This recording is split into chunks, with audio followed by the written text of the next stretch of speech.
ټیم شته پته به لګي رحمت وایي چې د نښې نه اړو د مې په اتشتما مردان هتیانو کې د پیښور او مردان ترمنځ د کبډۍ مقابله وشوې. پایلوبه کې د مردان لوبډلې په 2 پوینټونو سره د پیښور لوبډلې ته ماتې ورکړه.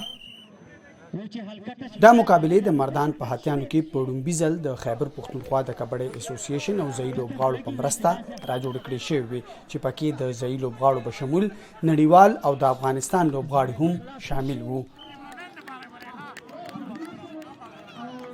کبډۍ لپاره سپیشل انشاءالله هر وخت هر ضلع روان کړي. هر ضلع کې شي کبډي شروع شوې ده تر جسمین خان نه چې تر پورې هر یو ضلع ته په خپل زما او الته زموږ سپیشل موجود دي. زموږ یاران دوستان چې دي الته په خپل توګه باندې خپل خپل مدد آپ تحت باندې د کبډۍ میچونه کوي لګیا دي انشاءالله.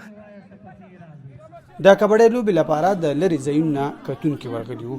د نندارچیانو په وینا چې دې مقابلو سره به نوي کول کې هم د کبډۍ او نورو دودیز لوبو مینه پیدا کیږي. یاره کرکټ کې خو یاره دلته کرکټ روزانه کېږي ډیلی کېږي که نه خو کبډي لا خاص کر زمونږ د کلي دا خلک ډېره زیاته توجه ورکوي که ته خیال کوې نو ټول مشران دي اوري مشران کرکټ ته نه کیني چې د کبډي واوري نو 20 کاره پیدي او راځي دلته.